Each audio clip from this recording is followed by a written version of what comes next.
Illegal entry, squealed a third. How wild. I love pirates. Hello, chimed a fourth. Say, they don't look too scary. Naruto stifled a laugh and a nosebleed as he found himself confronted with all these mermaids and their inquisitive inquiries. Kami's tour had been thus far enlightening to say the least. Literary trope aside, Fishman Island was beautiful. He had to forcibly refrain from getting too excited, lest his flames flare out of control and sear someone. He was in that much awe. He'd long since dreamed of laying eyes upon this place, but to actually set foot upon its shores, gaze upon its wonders, wondrous didn't even begin to describe it. Thighs is a paradise, Sanji sobbed. Naruto was inclined to agree. He'd never seen so many beautiful women in one place. His inner pervert was fighting to get out. It took all he had to stand stock still and allow Kami to introduce them, whilst he beheld these vivacious beauties. Everyone, Kami began introductions. This is the captain, Luffy-chan. The crying one is Sanji-chan. The big-nosed one is Usopp-chan. The tanuki one is Chopper-chan. And the whiskered one is M. She turned toward Naruto, frowning. Ano, should I really tell them who you are, Naruto? The blonde blanched. I think you just did, Kami-chan. The silence was deafening. Then the mermaids began to murmur amongst themselves. Did she just say Naruto? Someone whispered.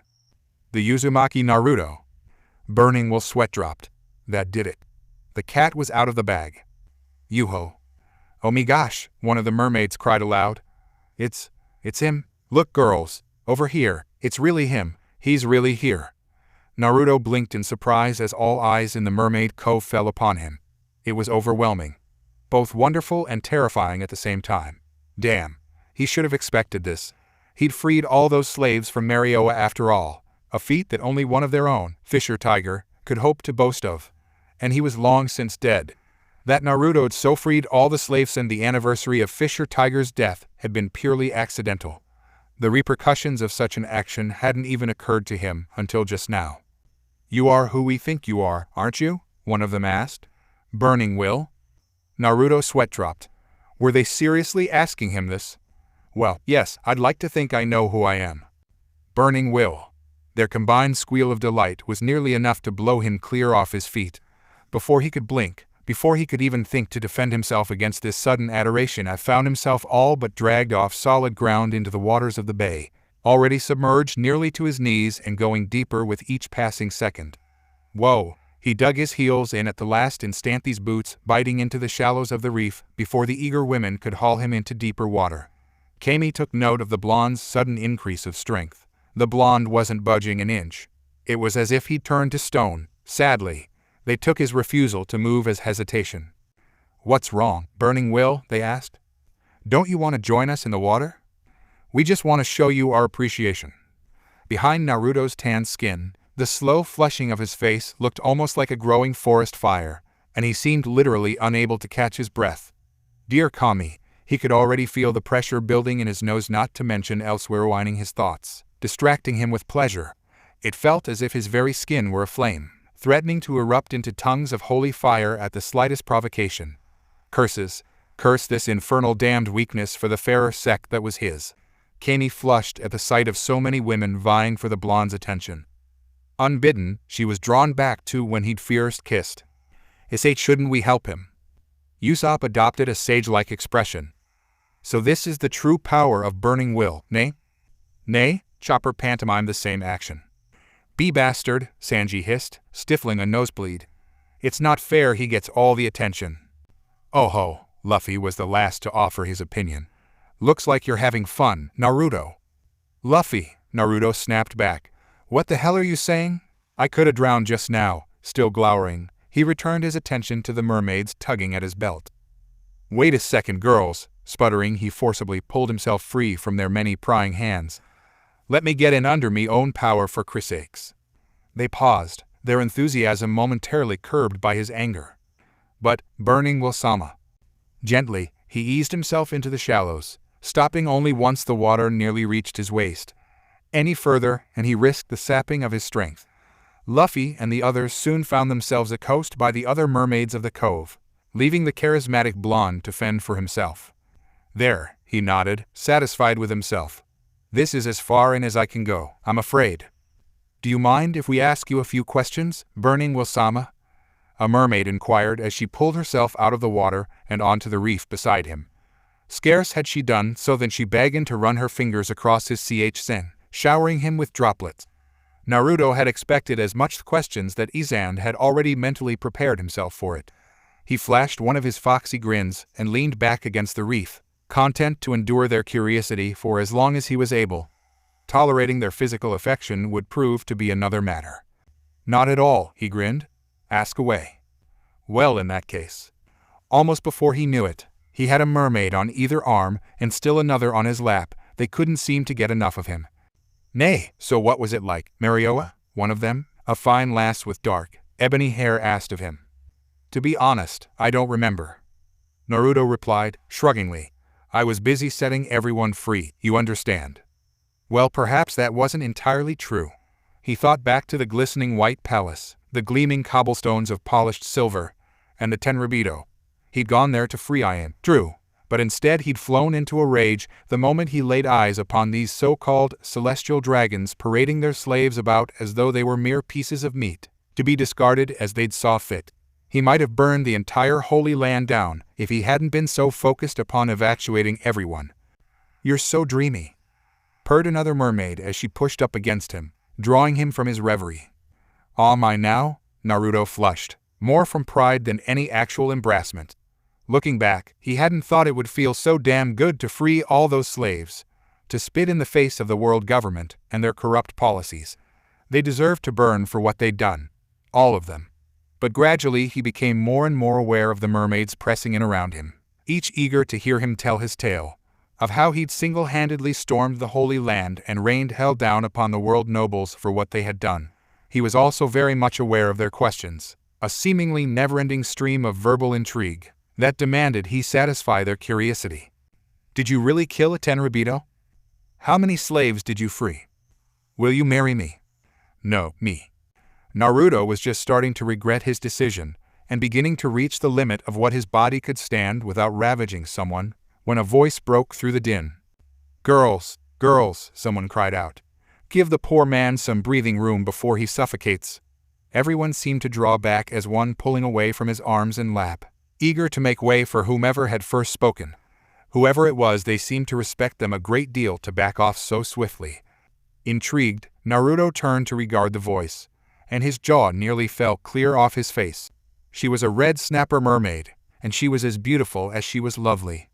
A beautiful woman with flame-colored curls, dressed in a simple low-cut blue dress. She was the only occupant of the cafe. Her shirt was half-zipped down her body, and only her voluminous hair and a thin brassiere stood between her bulging breasts and the open air of the cafe. She looked up at their approach with eyes so incredibly green Naruto couldn't look away. She waited patiently as the blonde struggled to regain control over himself. His eyes, his mind, and still she peered at him, staring with wide orbs of brilliant jade hidden behind the bright orange tresses of her hair. Hello again, handsome. When she spoke, her voice was everything a man might expect it to be. Low, sultry, full of warmth and amusement, sprinkled with the faintest trace of the deepest, darkest desire known to mankind. But of the straw hats that had entered the Mermaid Cove, she only had Isand words for one of them. Bypassing an equally stricken Sanji and Usopp, she glided across the pool, coming to a halt just before Naruto. She paused, tilting her head as she regarded him amidst the silence. She reached out and silently ran a slender finger from his exposed bandages up along his CH-sen. His skin shuddered and shivered where she touched, and he gulped. It was the only sound, save for that of his own breath. Hello to you too, May. Naruto stammered, suddenly nervous in the presence of this buxom beauty. How have you been? I'm much better, now that you're finally here. The mermaid all but purred, her eyes never leaving his, not even for a moment. Much better. Ah ha ha. Naruto laughed nervously. Is that so? It is. Their faces were only inches apart. Naruto was breathing heavily, every breath wafting past his lips in a thick cloud of steam, and he was beginning to regret his decision to forego his cloak, but still couldn't bring himself to look away from her. Even her smell was intoxicating, like a rare flower that only bloomed in the darkest gardens. Despite all the time that she must have spent in that cafe, she was enticing and sweet without being cloying. Then the mermaid known as May smiled. Ah, yes,